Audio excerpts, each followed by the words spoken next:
Good morning class. आज हम नया टॉपिक शुरू करेंगे, गॉस लॉ। ठीक है, तो ये हमारा इम्पॉर्टेंट टॉपिक है और अच्छा टॉपिक है। देखिए, मैंने आपको पहले बताया था कि गॉस लॉ पढ़ने के लिए हमें इलेक्ट्रिक फ्लक्स की जानकारी होना बहुत ज़रूरी है, विद्युत फ्लक्स की जानकारी होना हमारे लिए बहुत ज़रूरी है। ठीक है, तो इसके लिए मैंने जो है इलेक्ट्रिक फ्लक्स की वीडियो भी बना के आपको सेंड की थी और हमें उसका फॉर्मूला भी मालूम है।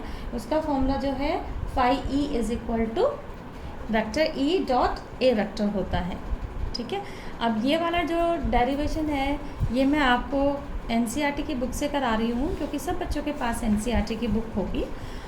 तो यहाँ से देखिए, इसमें इलेक्ट्रिक फ्लक्स जो है, जो गॉस लॉ है उसकी डेफिनेशन मैंने लिखी है, डेफिनेशन अलग से लिखी है।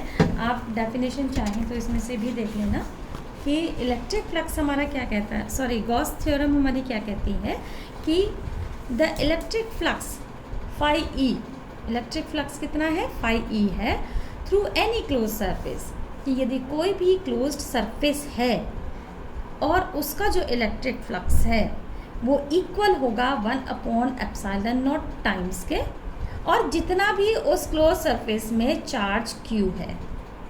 ठीक है, मैं फिर से बताती हूँ कि जो इलेक्ट्रिक फ्लक्स होगा वो बराबर होगा, और ये ज़रूरी है कि इलेक्ट्रिक फ्लक्स कैसी सरफेस होनी चाहिए, क्लोज सरफेस, कि क्लोज सरफेस का इलेक्ट्रिक फ्लक्स जो है वो 1/ε0 के बराबर होगा, और किसके बराबर होगा, जितना भी उस क्लोज सरफेस के अंदर जो चार्ज रखा हुआ है। तो फाई ई ये इंटीग्रल का साइन होता है, और ये जो गोल हमने लगाया है ये इसलिए लगाया है क्योंकि हमने जो सरफेस ली है वो कैसी ली है, क्लोज्ड ली है। ठीक है, तो क्लोज्ड सरफेस फ्लक्स का फॉर्मूला हमने पढ़ रखा है पहले, ई डॉट डी ए। ठीक है, आपकी बुक में एरिया जो है, ये एरिया जो है कितना दे रखा है, डी एस।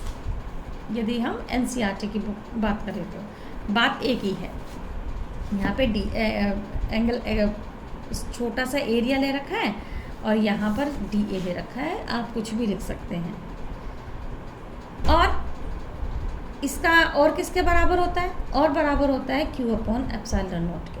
ठीक है, हिंदी में भी देख लीजिए, किसी बंद पृष्ठ से गुजरने वाला विद्युत फ्लक्स फाई ई उस पृष्ठ द्वारा प्रतिबंध कुल यानी कि नेट आवेश Q का 1/ε0 गुना होता है।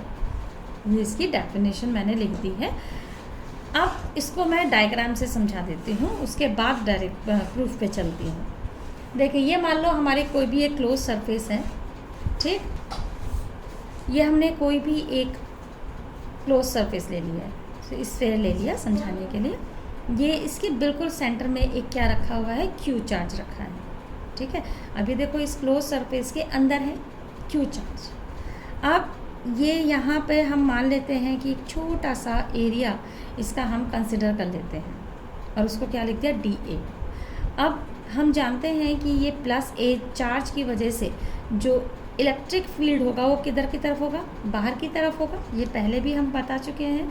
तो जो इलेक्ट्रिक फ्लक्स है, जो हमारा इलेक्ट्रिक फील्ड है और जो एरिया है, वो दोनों कैसी डायरेक्शन में है, सेम डायरेक्शन में है। सेम डायरेक्शन में होने की वजह से जो थीटा वो कितने डिग्री का होगा, 0 डिग्री का। ये इसकी हमने रेडियस ले ली। ऐसे ही दूसरी जगह रख के देख लो, किसी भी एरिया को कंसिडर करके देख लो, उसमें भी हमारी सेम कंडीशन होगी, क्योंकि ये सेंटर पे रखा हुआ है हमारा, ये स्फेयर है। ठीक है, तो यहाँ पे रेडियस मान लो ये पॉइंट ना लेके यहाँ पे ले लो, आप कहीं भी ले लो, जो थीटा एंगल निकल के आएगा वो 0 निकल के आएगा। क्यों निकल के आएगा, क्योंकि एरिया और जो इलेक्ट्रिक फील्ड है उसकी डायरेक्शन कैसी है, हमारी सेम है। ठीक, अब हम आगे चलते हैं डेरिवेशन की तरफ। एनसीईआरटी की हिंदी की बुक भी मैं अभी दिखा दूँगी। इसमें क्या है, देखिए इसमें डायग्राम इन्होंने ऐसे दिया है। तो एक स्फेयर ले लिया है, स्फेयर में क्या किया, इसका छोटा सा एरिया कंसिडर कर दिया, जिसको डेल्टा एस से इन्होंने रिप्रेजेंट कर दिया। अभी मैंने बताया था कि इस Q से जो एरिया है वो ये इस डायरेक्शन में है, और जो इलेक्ट्रिक फ्लक्स जाएगा वो भी किस डायरेक्शन में जाएगा, वो भी इधर की तरफ हमारा जाएगा।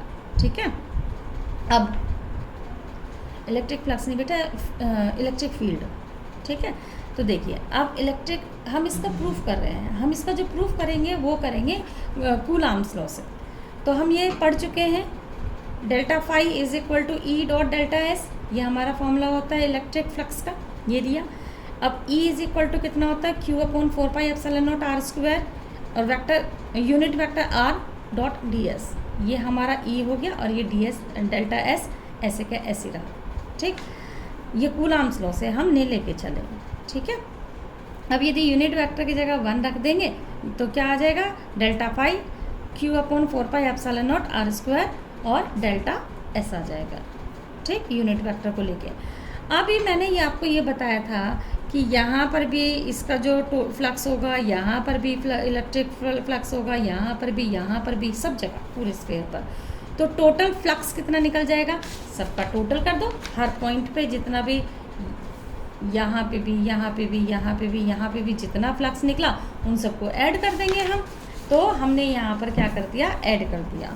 Phi is equal to sigma, summation की फॉर्म में लिया, ओल डेल्टा एस यानी कि पूरा एरिया, और ये हमने क्वांटिटी ऐसे की ऐसी रख दी, ठीक है। अब देखिए ये जो क्वांटिटी है ये हमारी क्या है, कांस्टेंट है, क्योंकि रेडियस भी हमारा कांस्टेंट है। तो ये पूरी की पूरी चीज़ हमारी कैसी है, कांस्टेंट है। तो हमने क्या किया, इसको बाहर ले लिया, और सिग्मा ऑल डेल्टा एस हमने अंदर रख दिया, और ये ऐसा रख दिया, ठीक है। अब इसको हम क्या करेंगे, इंटीग्रेट कर देंगे। इंटीग्रेट करने पर ये डेल्टा का साइन हट जाता है, और क्यू ये हमारा यहाँ पे क्या आ जाएगा, एस, राइट। एस क्या है, एस हमारा सरफेस का जो स्फेयर लिया है, स्फेयर का जो है टोटल सरफेस है, ठीक है। तो स्फेयर है, स्फेयर का एरिया का फॉर्मूला क्या होता है, एरिया क्या होता है, सॉरी, 4 पाई आर स्क्वायर।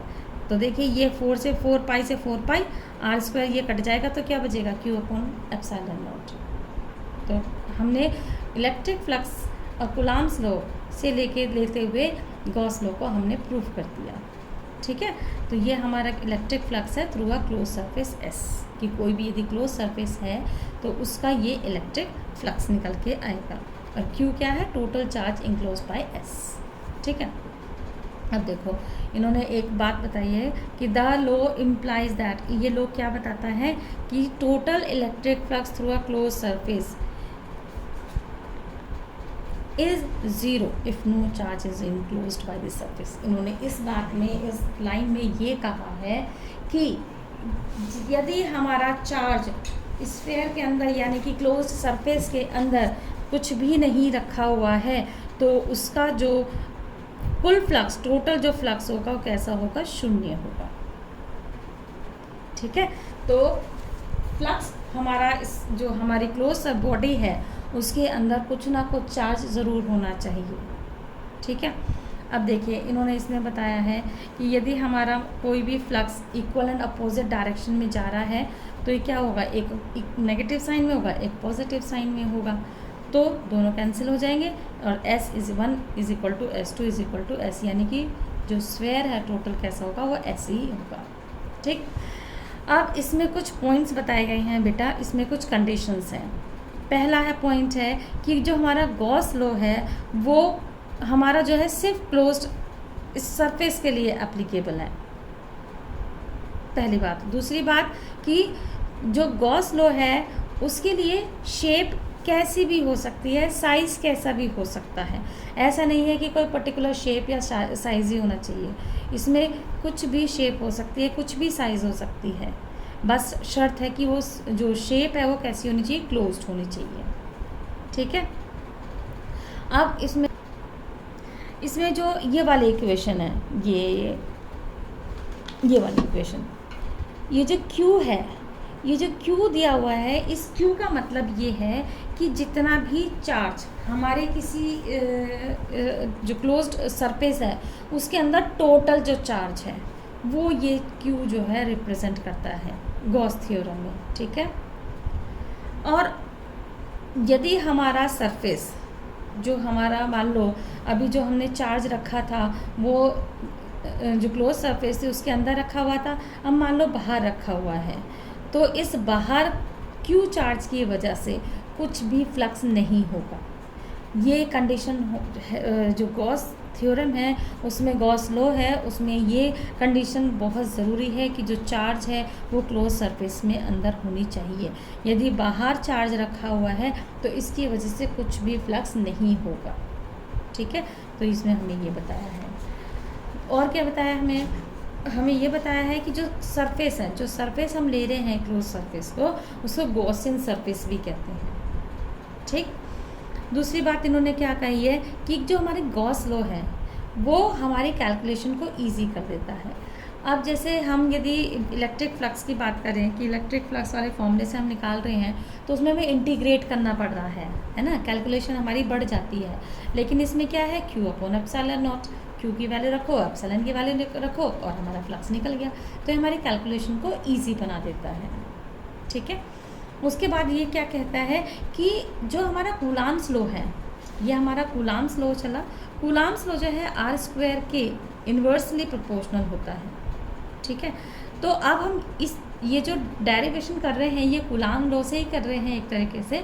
तो डायरेक्टली और इनडायरेक्टली जो हमारा r² है वो गॉस थ्योरम में भी, जो हमारी गॉस लॉ है वो भी इन्वर्स जो स्क्वायर है उसके ऊपर डिपेंड करता है। ठीक है बेटा, तो ये हमारा गॉस लॉ है। आगे इसके एप्लीकेशंस हैं तो आगे दूसरी पढ़ेंगे पहले, लेकिन इसे बात आप ध्यान से इस जो गॉस लॉ है इसको आप ध्यान से करेंगे, इससे रिलेटेड क्वेश्चंस आपके एग्ज़ाम में आते हैं।